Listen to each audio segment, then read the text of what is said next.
अस्सलाम वालेकुम गाइस, कैसे हो आप सब? उम्मीद करती हूँ आप सब बहुत अच्छे से होंगे। आप सुन रहे हैं रज़िया सुल्ताना की आवाज़ में निम्रा अहमद का लिखा हुआ खूबसूरत लेटेस्ट नॉवल माला। उम्मीद करती हूँ आपको ये नॉवल ऑडियो की सूरत में बहुत पसंद आ रहा होगा।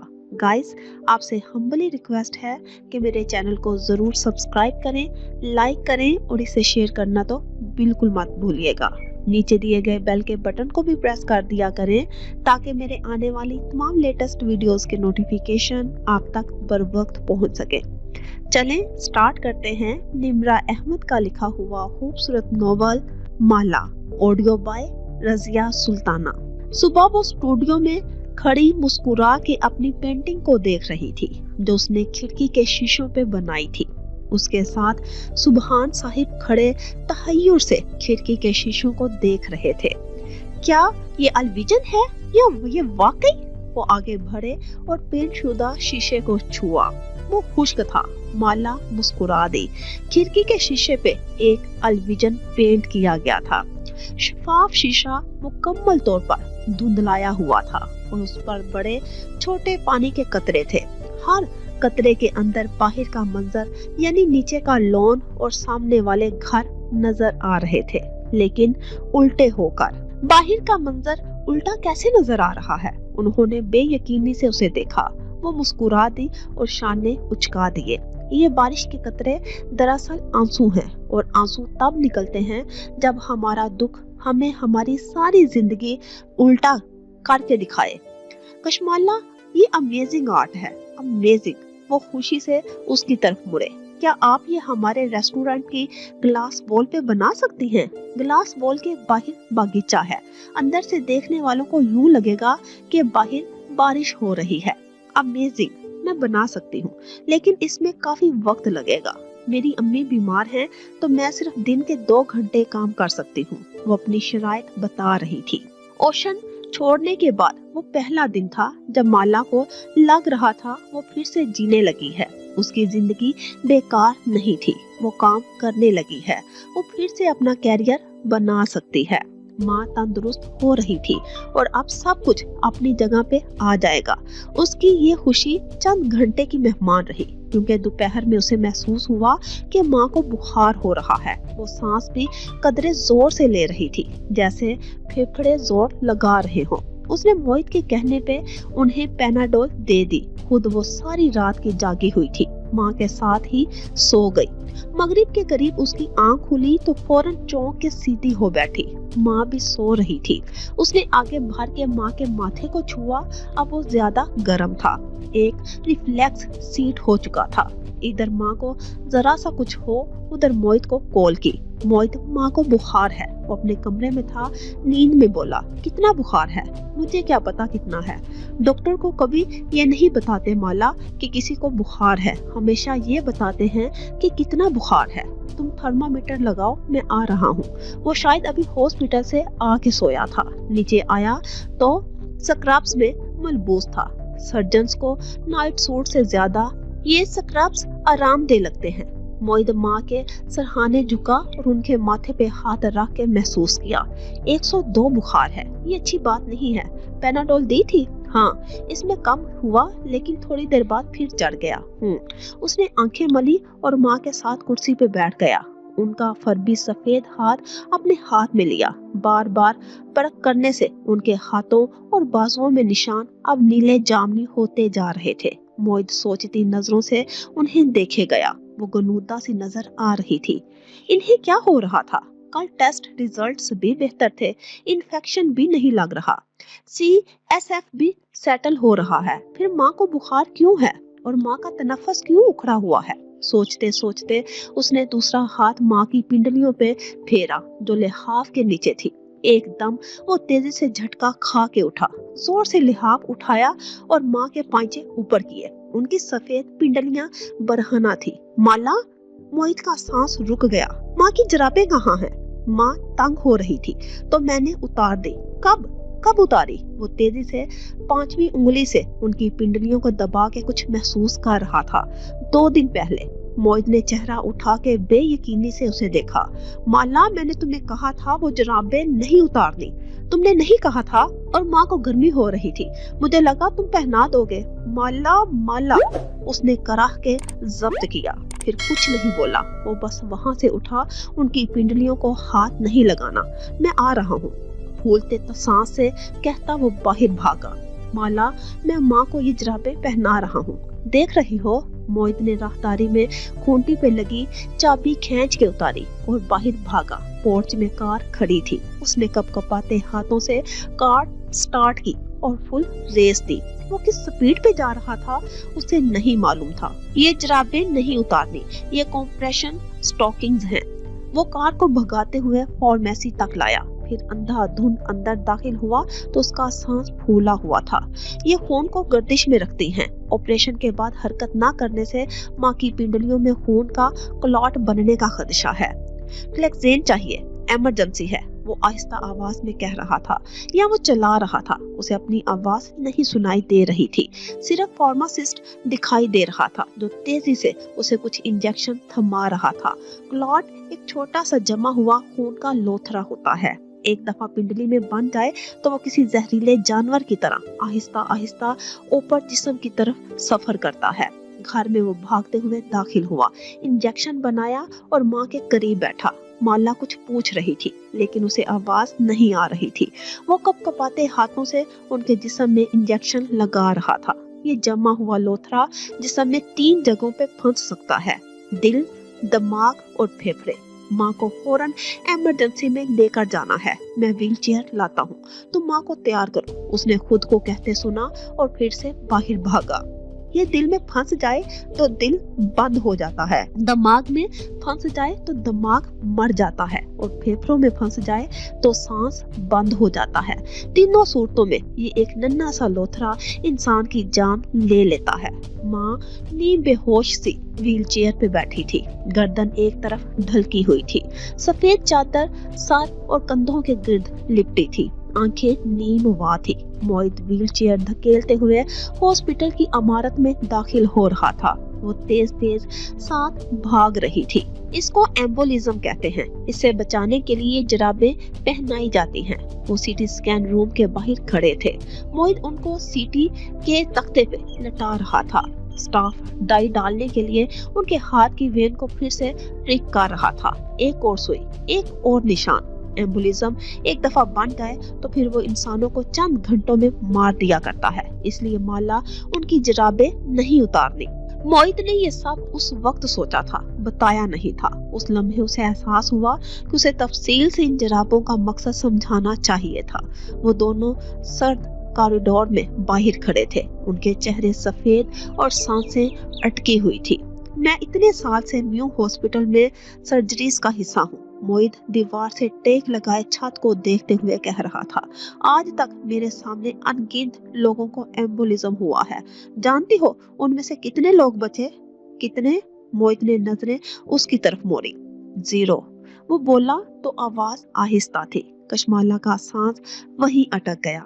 एम्बोलिज्म से कोई नहीं बचता माला, मगर मैंने गूगल पे पढ़ा था कि 2/3 लोग बच जाते हैं। गूगल की हर बात प्रैक्टिकल नहीं होती। मैं तुम्हें वो बात बता रहा हूँ जो हकीकी जिंदगी में पेश आती है। लोग एम्बोलिज्म से नहीं बचते क्योंकि एम्बोलिज्म के वक्त तशखीस नहीं हो पाती। एम्बोलिज्म की पहली बड़ी अलामत मौत है। अचानक से सर्जरी के बाद बंदा मर जाता है, बस लोथरे का पता ही मरने के बाद चलता है। ऐसे मत कहो मोहित। उफ, मैंने क्यों माँ की जुराबें उतारी? मुझे वाकई याद नहीं था कि तुमने मुझे कुछ कहा था उसके बारे में। तुम्हारी गलती नहीं है, मुझे भी चेक करना चाहिए था। हम माँ से एक लम्हे की भी गफलत नहीं बरत सकते। अगले 3 दिन माँ को आईसीयू में रखा गया। सीटी स्कैन के मुताबिक क्लॉट उनके फेफड़ों में जाके फंस गया था, लेकिन बर वक्त ग्लेक्सेन मिलने से उनका खून पतला होना शुरू हुआ। सीटी हर रोज नहीं किया जा सकता, दरमियान में गैप देना जरूरी था। इसलिए चौथे रोज जब सीटी किया गया तो क्लॉट छोटा होता दिखाई दिया।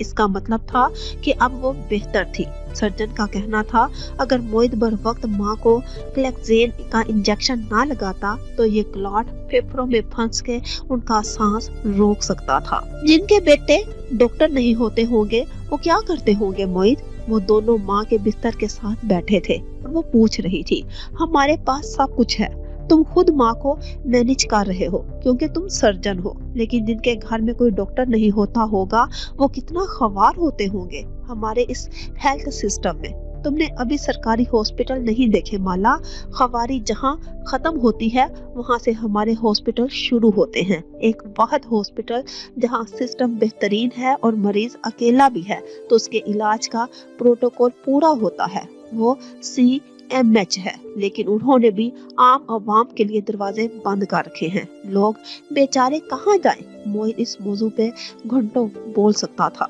मगर माला उससे वही सवाल किया जो वो बार बार पूछ रही थी। माँ ठीक हो जाएगी ना? हाँ, वो ठीक हो जाएगी।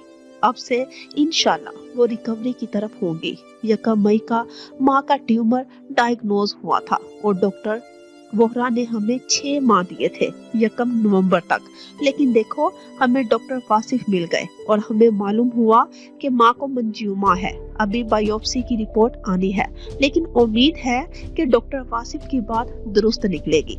जो अल्लाह यहाँ तक लाया है वो आगे भी ले जाएगा। और ये एक फिक्रा उसके जहन में पैवस्त हो गया, जो अल्लाह यहाँ तक लाया है वो आगे भी ले जाएगा। उसने दोनों हाथ जोड़ लिए और चेहरा उठा के ज़ेरे लब दुआ मांगने लगी।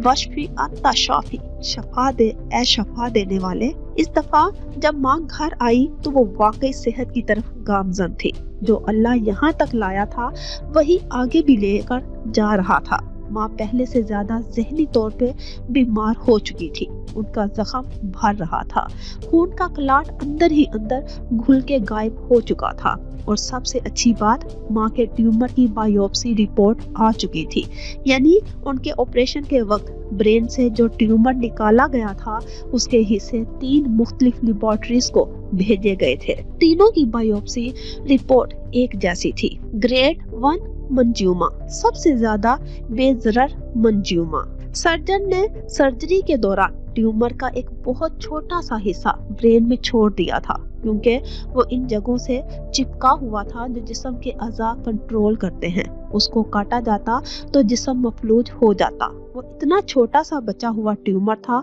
कि अगर वो ब्रेन में रहता भी तो कोई मसला ना था। उसको दोबारा तकलीफ दे बनने में 20 से 25 साल लगने थे। कहाँ वो डॉक्टर वोहरा के 6 माह की टाइमलाइन से लड़ रहे थे और कहाँ 20 से 25 साल की उम्मीद उनके लिए आबे हयात थी। अगले 2 हफ्ते तक माँ इतनी बेहतर हो गई कि अब वो पुरानी बातें याद करने लगी थी। रमजान कब शुरू हुआ, माला कब लाहौर वापस आई, उन्हें कुछ भी याद ना था। ईद उनकी बीमारी में आई और गुजर गई। माला को एहसास हुआ उन्हें ये भी याद नहीं था कि जियाद ने उसका रिश्ता मांगा है। वो भी खामोश रही। ये वक्त इन बातों का नहीं था। वो अप्रैल में लाहौर वापस आई थी, लेकिन माँ के जहन में नई याददाश्तें नहीं बन रही थी। उन्हें बहुत कुछ याद ना था। एक दिन जब वो उनके बालों में ब्रश फेर रही थी, माँ उससे पूछने लगी, उज़ा की शादी हो गई? जी माँ, मैं उसी के लिए तो लाहौर आई थी, लेकिन मुझे क्यों नहीं याद? वो हैरान थी। वो हर दफा उस सवाल के जवाब में कहती कि माँ, आपके ब्रेन में ट्यूमर का इतना प्रेशर था कि वो याददाश्त के हिस्से को मुतासर कर रहा था। लेकिन इस दफा ब्रश चलाते हुए वो जल के बोली, क्योंकि उन दिनों आप टुन बेहोश थी, कह के जुबान दबा ली। लेकिन खिलाफे तवक्का हुरे जहां बेगम जोर से हंस दी। एक चिपत पीछे बैठी माला के घुटने पे लगाई। परे बदतमीज, माँ को ऐसे कहते हैं? वो बुरा मान के भी हंसे जा रही थी। माला ने नरमी से उनके स्याह सफेद बालों को अपने हाथों में थामा, फिर अपना चेहरा पीछे से उनके कंधे पर रखा। माँ, आपको कुछ हो जाता तो मैं क्या करती? उसने सोचा नहीं था कि ऐसा होगा, लेकिन एकदम वो जोर जोर से रोने लगी थी। इतने हफ्तों की बेबसी, खौफ और उम्मीद, सब आंसुओं की सूरत आंखों से बाहर निकला था। वो अब सिर्फ एक लड़की थी जो अपनी माँ को खोने से डरती थी। मेरी बेटी। माँ जो पहले हंस रही थी वो उसका सर अपने साथ लगाए खुद भी रोने लगी थी। वो एक माँ थी जो अपने बच्चों को अकेला छोड़ के अगले जहां जाने से डरती थी। आंसू उनकी बुरी आंखों से निकल के झुर्रियों ज़्यादा चेहरे पे नीचे बहने लगे। उनके चेहरे का टेढ़ापन ट्यूमर के निकलते ही दुरुस्त हो गया था, जैसे इस्त्री कर दिया गया हो। माला ने माँ को इस बीमारी में दूसरी दफा रोते देखा था। पहली दफा तब जब ऑपरेशन के बाद बड़े मामू इस्लामाबाद से मिलने आए और कुछ दिन यहीं रहे। उनको देखते ही माँ ने पहली दफा कहा, भाईजान मुझे दर्द हो रहा है, और वो सुन रह गई। माँ को दर्द भी हो रहा था, बस मेरी माँ बच जाए की दुआएं करते करते याद ही न रहा था कि माँ को भी दर्द हो सकता है। दूसरी दफा अब रोई थी माला के सामने। मोहित तो लड़का है माँ, कुछ ना कुछ कर लेगा। माही की तो फैमिली है, मेरा तो आपके अलावा कोई नहीं है माँ। मैं क्या करती अगर आपको कुछ हो जाता। वो उनके कंधे से सर टिकाए रोए जा रही थी। आंसू उनके कंधे पे रखे दुपट्टे में जज़ब हो रहे थे। ये उस लम्हे था जब माँ ने आंसू पूछे और चेहरा उठाया, उसका माथा चूमा, और उन्हें जैसे याद आया कुछ दिन पहले नगीना मेरे पास आई थी। माला फौरन से पीछे हुई और ब्रश उठा लिया। गिले चेहरे के साथ वो उनके बालों में ब्रश फेरने लगी ताकि पीछे हो जाए और वो उसका चेहरा न देख सके। वो ज़ियाद के लिए तुम्हारा रिश्ता मांग रही थी माला। माला के हाथ ऊपर से नीचे चलते रहे। उसे स्टूडियो की खिड़की याद आई जो आंसुओं से भरी थी। उसे कैफ याद आया जो उस दिन से गायब था। दोनों में से किसी ने दूसरे को कॉल नहीं की थी। तुम सोचना इस बारे में बेटे, ज़ियाद अच्छा लड़का है, शरीफ है, बरसरे रोजगार है। वो अब धीरे धीरे ज़ियाद के बारे में बहुत सी बातें कह रही थी। मैं सोचूंगी माँ, वो बोली तो उसकी आवाज बहुत आहिस्ता थी। क्या वो ज़ियाद के बारे में सोचना चाहती थी या किसी वजह से वो इस मौजू को टाल रही थी? कुछ था जो अधूरा रह गया था, उसे उसके मुकम्मल होने का इंतजार था। माला और माँ का सबसे ज्यादा झगड़ा मीठा खाने पे रहा था। सर्जरी के बाद क्योंकि वो ज्यादा हिलती जुलती नहीं थी, इसलिए खुद से मीठा खा नहीं सकती थी। माँ को हिलाना झुलाना भी एक अलग मसला था। फिजियोथेरापिस्ट रोज घर आती और उनको एक्सरसाइज करवाती। वो नौजवान सी लड़की थी, चुलबुली सी, जीन्स टाइप पहने, ब्लॉक हील्स से टक टक चलती हुई कमरे में आती और खुशगवार अंदाज में ऐलान करती, आंटी उठ जाएं, फिजियो का वक्त हो गया है। और अपने बेड पे लेटी माँ की शक्ल से लगता उसको कच्चा चबा जाएंगी। उनको वो एक आंख नहीं भाती थी क्योंकि वो उनसे जिस्मानी मुशक्कत करवाती थी। उसके आने का टाइम फिक्स था और आने से पहले माँ की वो हालत होती जैसे ट्यूशन टीचर के आने से पहले बच्चों की होती है, बस किसी तरह छुट्टी का बहाना बन जाए। माला आज तो मेहमान आने हैं, तुम फिजियोथेरापिस्ट से कहो कल आ जाए। मैंने मेहमानों से बात कर ली थी, वो 6 बजे के बाद आएंगे। फिजियो की छुट्टी नहीं होनी माँ। वो भी पूरे जहां की बेटी थी। जैसे बचपन में माँ जबरदस्ती ट्यूशन और कारी साहिब पे भेजती थी, उसे भी सारे बदले गिन गिन के लेने थे। माँ पहलू बदल के रह जाती। मुझे तो वो नकली थेरापिस्ट लगती है, मेरे सारे जोर हिला जाती है। उसके जोर हिलाने से ये हुआ कि जून के आगाज में माला जो बिल्कुल बेड पे थी अब उठ के बैठने लग गई थी। जून के वस्त तक वो खड़ी होने लगी और जून के आखिरी दिनों में पहली दफा उन्होंने वॉकर के सहारे चंद कदम उठाए। जुलाई शुरू हुआ तो माँ बिला आखिर वॉकर से कमरे का चक्कर काटने लगी। बाथरूम भी अब वो वॉकर से जा रही थी। हर शाम फिजियोथेरापिस्ट एक्सरसाइज करवाने आती और आखिर में वो उनको खड़ा करती। वो वॉकर से चंद कदम चल के माला के बेड पे बैठ जाती और फिर वहीं बैठी रहती। फिजियो के जाने पे वो ऐसे खुश होती जैसे बच्चे स्कूल की छुट्टी की घंटी बजने पे होते हैं। ये उनकी रोज की रूटीन थी। फिजियो चली जाती और वक्त भी चाय ले आती। माला और माँ वही बेड पे बैठे बैठे चाय पीते, साथ ही माही को वीडियो कॉल मिला लेते। माही की इस वक्त फजर भी नहीं हुई होती, लेकिन वो माँ के लिए उठ जाया करती थी। फिर वो तीनों खूब बातें करते, गए दिनों की बातें करते, पुराने किस्से, सब कुछ ख्वाब सा लगता था। कहाँ माँ ट्यूमर की मरीज थी और कहाँ वो दोनों अब माला के बेड पे बैठ के गप्पे लगा रहे थे। माही ने गप्पों के लिए गप का लफ्ज ऐजाद किया था। वो हर किसी के नाम को छोटा करके आगे एस लगा देती थी। यूं उनकी शाम में एक जैसी होती। गप्स लगाते लगाते कट जाती, फिर रात हो जाती और माँ की नाइट रूटीन शुरू हो जाती। उनका बेड बनाना, एक्स्ट्रा शीट्स, दवाइयाँ, एंटीबायोटिक्स। दरमियान में मोहित को शक हुआ कि माँ को मेनिंजाइटिस हो गया है, क्योंकि टेस्ट रिपोर्ट्स में कुछ लेवल्स हाई आ रहे थे। ये इस सूरत में होता है जब दिमाग की मंजी की तह में इन्फेक्शन हो जाए, जिसे मेनिंजाइटिस कहते हैं, और ये जानलेवा हो सकता है। लेकिन डॉक्टर वासिफ का कहना था कि मेनिंजाइटिस नहीं है। वो कहते कि जब वो तंदुरुस्त लग रही हैं, इससे बेहतर हो नहीं सकती, और ट्यूमर भी मंजूमा है, क्योंकि 3 लेबोरेटरीज ये कह चुकी हैं। तो फिर मसला क्या है? हर चीज ठीक है, ये लेवल्स भी ठीक हो जाएंगे। एंटीबायोटिक आहिस्ता आहिस्ता इनको तंदुरुस्त कर देगी। और यूं मोहित कुछ दिन के लिए मुत्तमिन हो जाता। फिर दोबारा वो टेस्ट करवाता। बज़ाहिर माँ तंदुरुस्त थी, लेकिन वो लेवल्स नीचे नहीं जा रहे थे। कहाँ गड़बड़ थी? जिस्म में, या शायद वो वहमी हो रहा था। उस दिन मोहित के साथ उसका एक दोस्त एंडोक्राइनोलॉजिस्ट घर आया और माँ की शुगर वगैरह का फॉलो अप करने लगा। वो उस वक्त बेड पे उठी बैठी थी, दुपट्टा सर पे लेकर कानों के पीछे अड़स रखा था। सफेद बाल कलमों से निकलते दिखाई दे रहे थे। माला ने सोचा सुबह इनका हेयर ड्राई लगा देगी। मीठा नहीं खा सकती, हसरत ही रही अब ये, वो शिकवा करते हुए डॉक्टर जाफर से कहने लगी। किसने कहा है आपने मीठा नहीं खा सकती? मोहित, उसने ताहुकुम से कहा। आंटी की शुगर चेक करो और घर में जो भी मीठा है ले आओ। है क्या मतलब? वो जो सोफे पे बैठी मोबाइल पे लगी थी हड़बड़ा के उठी। मोहित भी फिक्रमंद हो गया। माँ की शुगर हाई हुई तो इन्फेक्शन हो सकता है। मैं एंडोक्राइनोलॉजिस्ट हूँ। या तुम? डॉक्टर जाफर बिगड़ के बोले। मैं शुगर हाई नहीं होने दूंगा। अगर हम इनको मीठा खिला के साथ ही उसने इंसुलिन की एक किस्म का नाम लिया लगा दे तो शुगर हाई नहीं होगी। वक्त बी ने अंडों का हलवा बनाया था। थोड़ी देर बाद माँ मजे से प्याले में अंडों का हलवा खा रही थी, जबकि माला और मोहित बेबसी से उन्हें घूर रहे थे।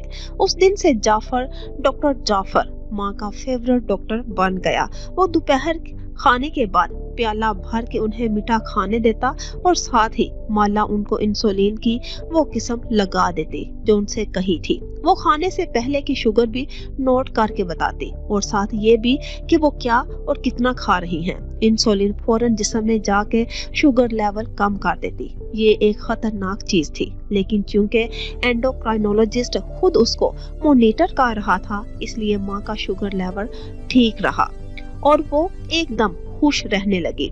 वो हर रोज मीठा बनवाती। जाफर का कहना था कि मरीज खुश नहीं होगा तो सेहतमंद नहीं होगा।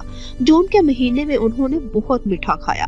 जाफर ने जुलाई में भी उन्हें मीठा खाने दिया। उसका कहना था कि अगस्त में जब जख्म मुकम्मल भर जाए और वो चलने फिरने लगेंगी तब ही हम उनको रोक देंगे। अलबत्ता माँ को सख्ती से मना था कि वो जाफर की इजाजत के बगैर मीठा नहीं खा सकती। आहिस्ता आहिस्ता वो मीठे में एक दिन का गैप देने लगा। माँ को ये बात पसंद नहीं आई, लेकिन मजबूर थी। वो भी गैप वाला दिन था, लेकिन माला ने सुबह देखा कि वक्त भी शाही टुकड़े बना रही हैं। उसके खान खड़े हो गए। माँ से जाके पूछा तो उन्होंने सर झुका के मासूमियत से कहा, मोहित ने कहा था। उसने मोहित को कॉल की। वो हॉस्पिटल था। कौन से शाही टुकड़े? मैंने तो नहीं कहा। माला को सारी बात समझ आ गई। उसे माँ की मासूमियत पे हंसी भी आई, लेकिन खैर दोपहर में जब चुपचाप शाही टुकड़ों का प्याला लिए माँ के पास गई और उन्हें थमा दिया। बस एक प्याला खाना है आपने। माला ने चुपचाप सर झुका लिया, कुछ नहीं कहा, दोबारा नहीं मांगा। माला को लगा माँ को बिला आखिर अपनी शुगर का एहसास होने लगा है। रात को उसने वक्त भी और मोहित के साथ किचन में मीटिंग की। अब मुझसे पूछे बगैर घर में मीठा नहीं बनेगा।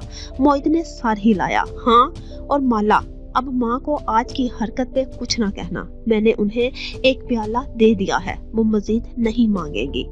माला का मुंह खुल गया। मोहित, मैं उन्हें एक प्याला दे चुकी थी। उन्होंने तुमसे अलग से मांगा है। मोहित ने बेइख्तियार माथे को छुआ। اس نے کیسے ماں کی معصومیت پہ بھروسہ کر لیا۔ پھر دونوں نے ایک دم بخت بی کو دیکھا، وہ بھی منہ کھولے انہیں دیکھ رہی تھی۔ ایک پیالہ تو باجی میں نے بھی دیا ہے، بخت بی، وہ دونوں چلائے تھے اور ماں کمرے میں بیٹھی ہم ٹی وی کا کوئی ڈرامہ لگائے مزے سے شاہی ٹکڑے کھا رہی تھی۔ بس ثابت ہوا کہ وہ ان کی بھی ماں تھی۔ اندرون شہر کی گندی میلی گلیوں میں سے ایک کے اندر بنے اس گھر میں آج بھی بہت رش تھا۔ البتہ وی آئی پی کے لیے مختص قالین والے کمرے میں صوفے پہ کروفر سے بیٹھی کبیرہ بیگم تنہا تھی۔ ٹانگ پہ ٹانگ جمائے وہ مضطرب سے اپنے ہیرے کی انگوٹھیاں مروڑ رہی تھی۔ بوائے کٹ بال ہمیشہ کی طرح سیٹ تھے، کانوں میں موتیوں کے ٹاپس اور آنکھوں میں برہمی تھی۔ سامنے بیٹھا بکھرے بالوں اور بدبودار لباس والا عامل پیٹر مسیح آنکھیں بند کیے ہوئے تھا۔ کبیرہ بے چینی سے اسے دیکھ رہی تھی۔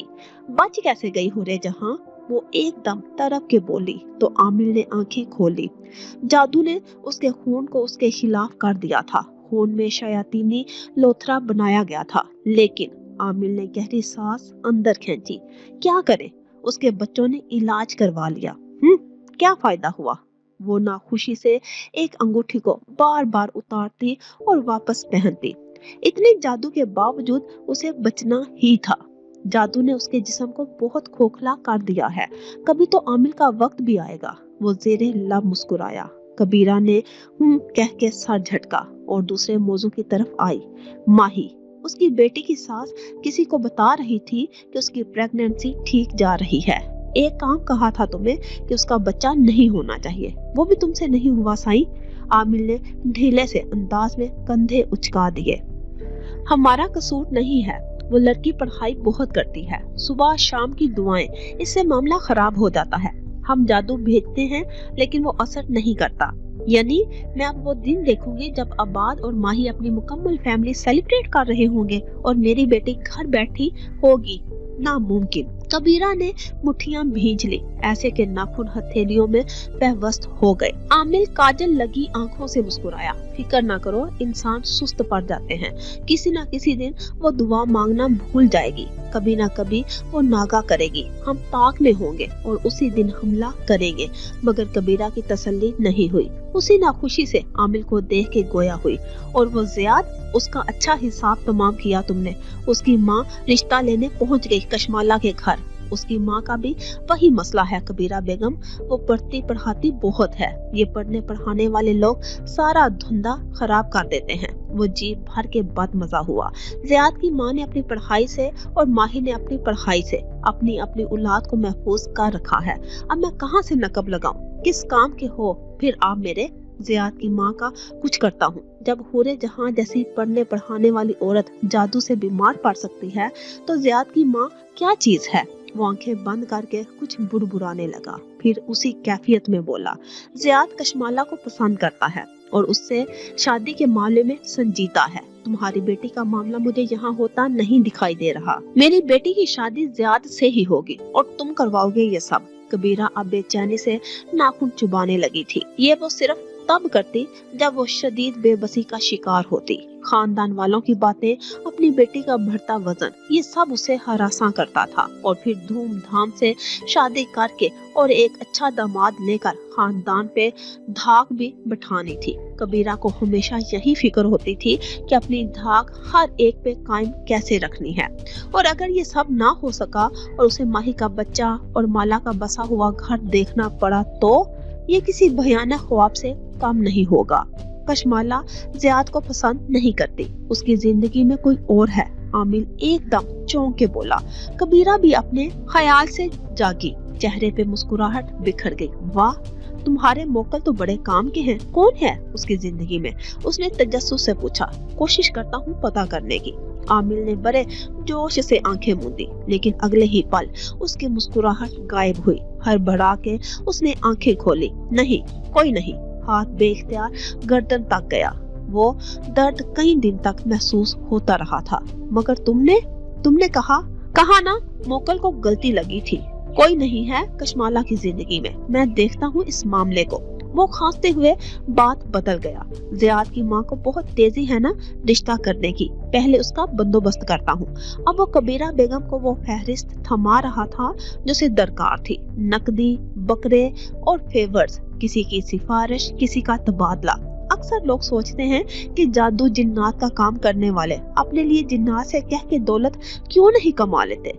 ऐसा इसलिए है कि जिन्नात इंसान को दौलत नहीं ला के दे सकते। दौलत इंसान को इंसानों से कमानी होती है। ये नसीब से मिलती है, मेहनत से बढ़ती है और हिकमत से खर्च करने पे कायम रहती है। जिन्नात इस मामले में बेबस होते हैं। वो तकलीफ दे सकते हैं या किसी का हाल आमिल तक पहुंचा सकते हैं। आमिल इन कामों के लिए जिन्नात को कैद करते और उन पे जुल्म करते हैं। इसलिए जरूरी नहीं है कि जिन्नात हर काम दुरुस्त कर दें या हर खबर सच्ची पहुंचाएं। जिन्नात झूठ भी बहुत बोलते हैं और अगर उन्हें जवाब मालूम ना हो तो अपनी तरफ से घड़ के सुना देते हैं। आमिल अपने क्लाइंट से फिर भी पैसे बटोर लेता है। अलबत्ता ऐसे गंदे मैले इलाकों में रहना उसकी मजबूरी होती है, क्योंकि बड़े जिन्नात और शयातीन करीब तक आते हैं जब इंसान वीराने और गंदी जगहों पे रहे। उन्हें जिन्नात को काबू करने के लिए बहुत से गलाजत से बड़े काम करने पड़ते हैं। ऐसे में कुछ जिन्नात होते हैं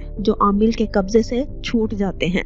आमिल उनको मारने या उनकी रोजी तंग करने का डरावा देता है, लेकिन जिस दिन किसी जिन को यकीन हो जाए कि आमिल उसकी मौत और रिस्क पे कादिर नहीं है, वो आमिल के शिकंजे से खुद को आजाद कर लेता है। लेकिन इंसान आजाद नहीं हो सकते। जो इंसान आमिल की चौखट एक दफा देख लेता है और उसे अपना काम करवाने का चस्का पड़ जाता है, वो कभी उस चौखट से आजाद नहीं होता। अगर वो तौबा भी कर ले, मैं अब दोबारा यहाँ नहीं आऊंगा, तो आमिल अपने जिन्नात के जरिए उसको डराता है। इंसान समझता है कि उसके दुश्मन फिर से पीछे लग गए हैं, सो वो भाग के आमिल के पास दोबारा आता है और यूं आमिल अपने क्लाइंट कभी नहीं खोते। जिन्नात के साथ साथ इंसान भी उसकी कैद में होते हैं। कबीरा बेगम भी एक कैदी थी। माँ के एम्बोलिज्म वाले मामले के बाद माला ने रेस्टोरेंट वाले प्रोजेक्ट को रोक दिया था, लेकिन जून के आखिर में जब माँ बेहतर होने लगी, उसने रेस्टोरेंट ज्वाइन कर लिया। वो रोज 1 से 2 घंटे के लिए वहां जाती थी। उसका हाथ ब्रश और रंगों में फिर से चलने लगा था। रेस्टोरेंट का नाम ग्लास टाउन था। वहां हर रोज मामूल की गहमा गहमी होती। रेस्टोरेंट के हॉल के बाहर एक बरामदा था जिसके शीशे की दीवार ने उसे बागीचे से अलग कर रखा था।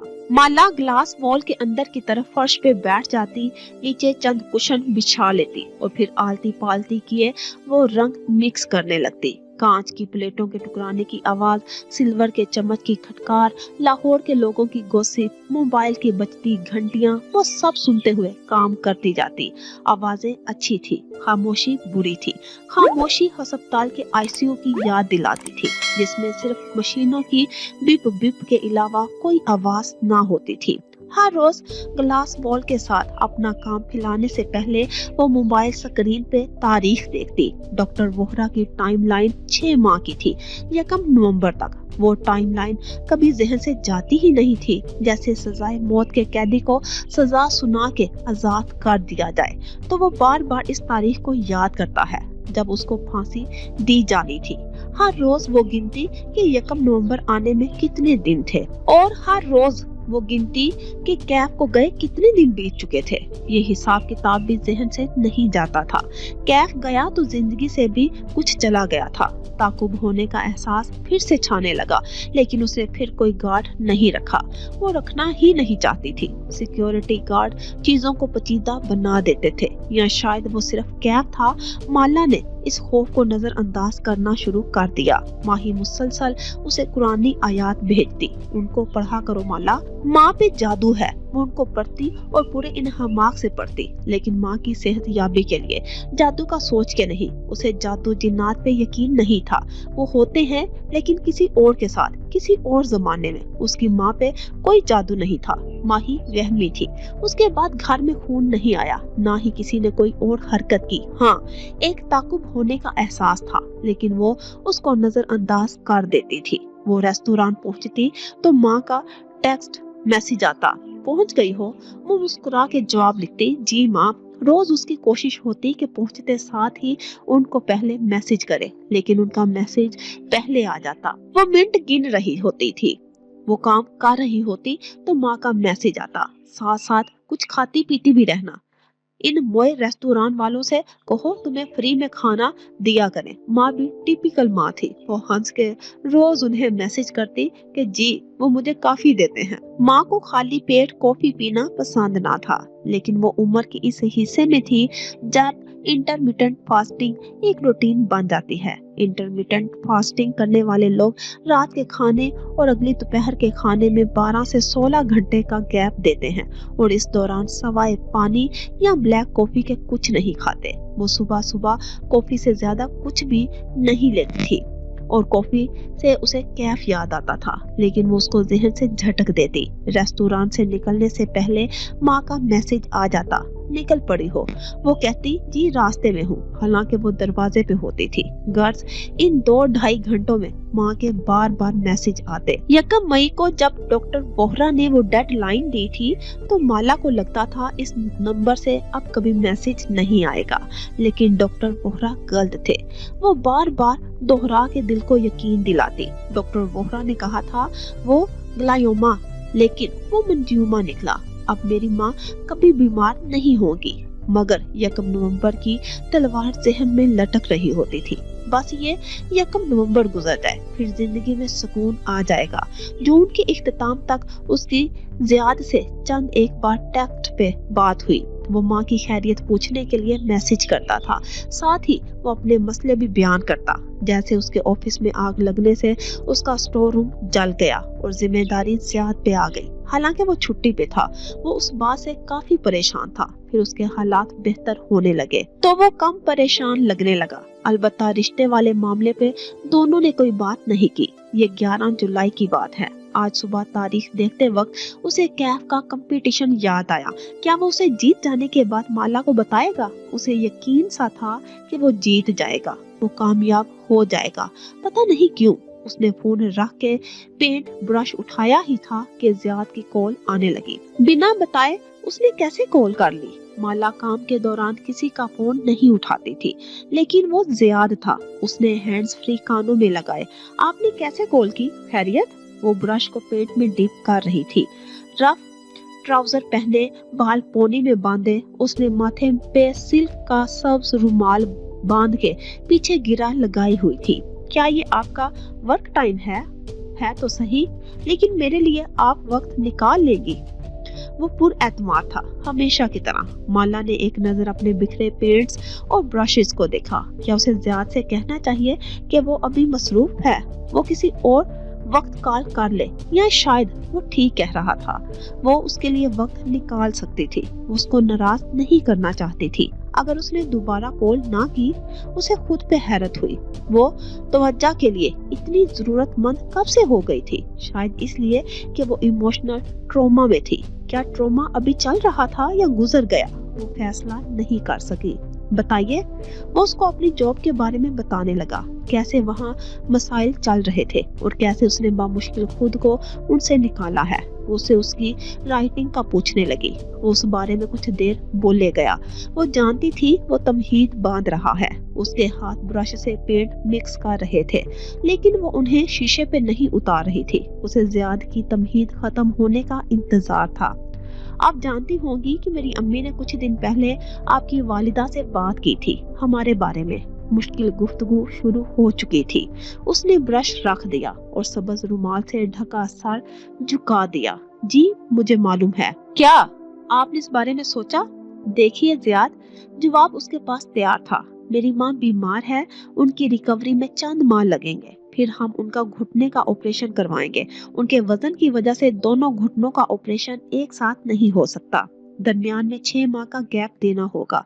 अगर हम दिसंबर में एक घुटने की सर्जरी करवाते हैं तो दूसरे की सर्जरी अगले जून में होगी। फिर उसकी रिकवरी में भी 4-5 माह लगेंगे, यानी अगले 1.5 साल तक मैं माँ के अलावा किसी और के बारे में नहीं सोच सकती। दूसरी तरफ खामोशी छा गई। दरअसल जब अम्मी ने ये बात सोची थी तब आंटी सेहत से थी। हमें खुद भी अंदाजा नहीं था कि वो इतनी बीमार पड़ जाएंगी। वो धीमी आवाज में कह रहा था, आपकी बात दुरुस्त है।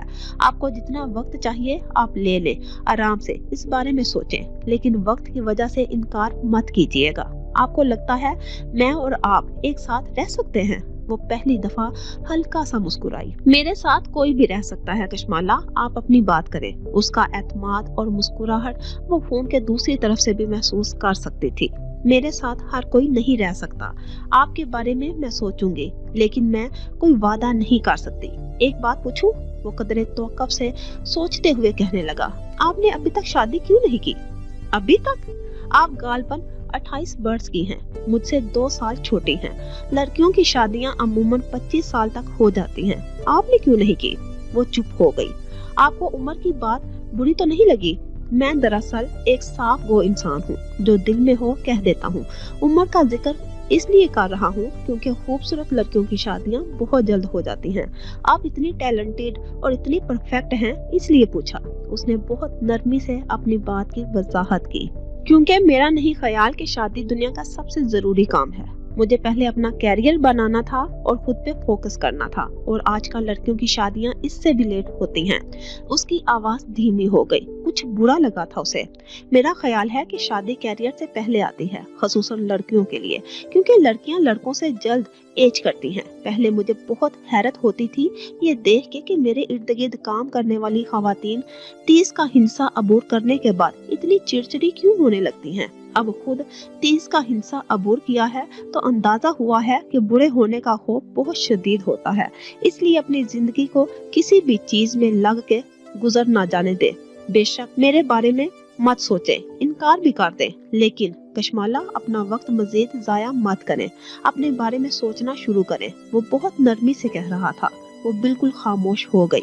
मेरे मैनेजर मुझे बुला रहे हैं, हम फिर बात करेंगे, उसने शाइस्तगी से कह के कॉल काट दी। इस वक्त उसे ज़ियाद की बात बुरी लगी थी, लेकिन ज़ियाद ऐसा ही था, हकीकत पसंद, और हकीकत नॉवेल्स और फिल्मों से दूर होती है।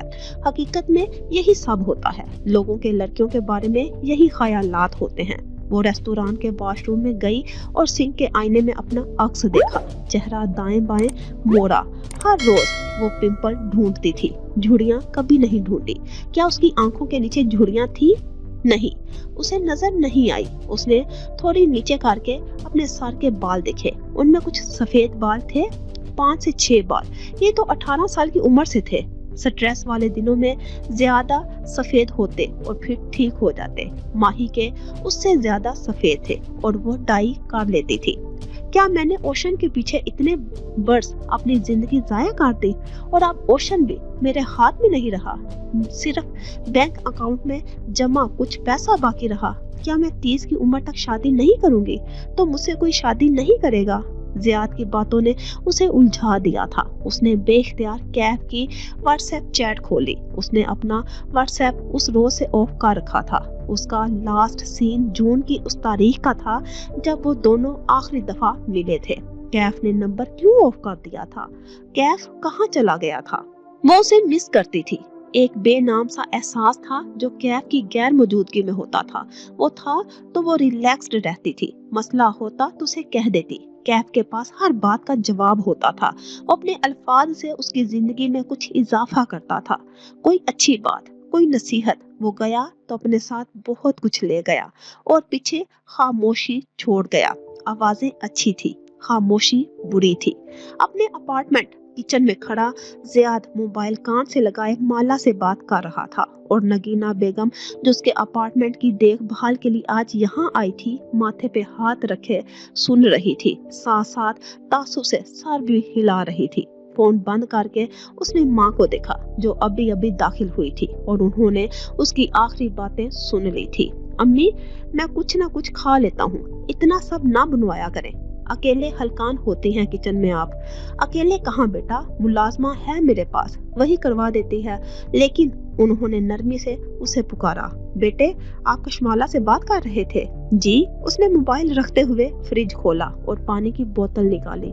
आज उसकी छुट्टी थी और वो घर पे था, इसलिए आरामदेह लिबास में रिलैक्स्ड नजर आ रहा था। आपको कशमाला से यूं नहीं कहना चाहिए था कि वो अपना वक्त जाया कर रही है। लेकिन अम्मी, वो अपना वक्त जाया कर रही है, वो फिक्रमंदी से कह रहा था। ऐसे अगर वो खुद को पसे पुश्त डालती रही तो वो ये कीमती साल जाया कर देगी। हाँ बेटे, मैं आपकी बात समझ सकती हूँ, आप ठीक कह रहे हो। लेकिन आपको उसे ये नहीं कहना चाहिए। वो ऊपरी कैबिनेट से टिफिन बॉक्सेस निकालने लगी। जियाद अपनी जॉब की वजह से शहर के दूसरे कोने में रहता था। वो हफ्ते में एक दफा यहाँ आके उसका फ्रिज भर जाती थी। अम्मी, आप मुझे जानती हैं, मैं वो कहता हूँ जो मुझे ठीक लगता है। वो उनके साथ आ खड़ा हुआ और ऊपरी कैबिनेट से उनको बॉक्सेस निकाल निकाल के देने लगा। वो मुस्कुरा के उसे देखे गई। खुद हुरे आपा भी यही कह रही थी कि वो नहीं चाहती कि उनकी वजह से उनकी बेटी अपनी जिंदगी जाया करे, और अब तो वो ठीक हैं। मोहित का भी यही कहना है कि वो माँ का ख्याल रख सकता है। फौरन नहीं, लेकिन साल भर में हम शादी कर सकते हैं। ये बातें मैं उसकी फैमिली से तय कर सकती हूँ बेटे, लेकिन आपको उसको ये एहसास नहीं दिलाना चाहिए। लड़कियाँ बहुत नाजुक होती हैं, उनका दिल टूट जाता है। वो काउंटर से टेक लगाए हथेलियां काउंटर टॉप पे जमाए खड़ा सोचने लगा। इस तरह तो मैं उससे कभी दिल की बात नहीं कह सकूंगा। मुझे हर बात पे सोचना पड़ेगा कि वो बहुत हसास है। नहीं बेटे, एक दफा शादी हो जाए तो मियाँ बीवी को एक दूसरे की समझ आ जाती है कि दूसरे का मतलब वो नहीं है। यूं फोन पे आप कहोगे तो बुरा लगेगा। वो अब एक बॉक्स से खाना दूसरे में पलट रही थी, फिर ढक्कन बंद किया और सिंक की तरफ बढ़ी। नल खोल के हाथ धोते हुए उन्होंने बात जारी रखी। कशमाला बहुत अच्छी लड़की है और इतने अरसे बाद आप किसी लड़की के लिए माने हो, मैं तो बहुत खुश हूँ। लेकिन अगर आप चाहते हो बेटे कि वो आपसे शादी के लिए रजामंद हो जाए तो आपको उसकी हसासियत का ख्याल रख के उससे बात करनी होगी। उसको दुखी करके तो नहीं मजबूर करना शादी के लिए। क्या मैंने उसे दुखी कर दिया? वो फिक्रमंद हुआ। नगीना बेगम ने मोहब्बत से उसके कंधे पे हाथ रखा। उसको कॉल करके उसे माजरत कर लेना। आपने उसको मोहब्बत से ब्याह के लाना है। एक नई जिंदगी की शुरुआत दिल दुखाने से नहीं होनी चाहिए। जियाद ने मुस्कुरा के उनके हाथ पे हाथ रखा। थैंक्स अम्मी, मैं उससे सॉरी कर लूंगा और आइंदा भी ख्याल रखूंगा कि कशमाला का दिल मेरी वजह से ना दुखे। आप बताएं, आपकी मुलाजमा ठीक काम कर रही है? बस गुजारा कर देती है। पता नहीं क्यों एक बाजू में दर्द रहने लगा है। वो बार बार अपने एक बाजू और गर्दन को दबा के कह रही थी। जियाद चौंका। अपॉइंटमेंट लूं? नहीं बेटे, ये दर्द मुझे बीमारियों के दर्द नहीं लगते, बस हमारे रिश्तेदारों की नजरें हैं, खुद ही ठीक हो जाएगा। वो मुस्कुरा के अब टिफिन उसके फ्रिज में रख रही थी। इतने अरसे बाद बिला आखिर कशमाला की सूरत में उनके घर में खुशी आने वाली थी। हर माँ की तरह नगीना बेगम बहुत खुश थी। उन्होंने तो अभी से सोचना शुरू कर दिया था कि बरी कैसे और कब बनानी है, फंक्शन कहाँ रखें, किसको बुलाना है और किसको नहीं। बस कशमाला मान जाए।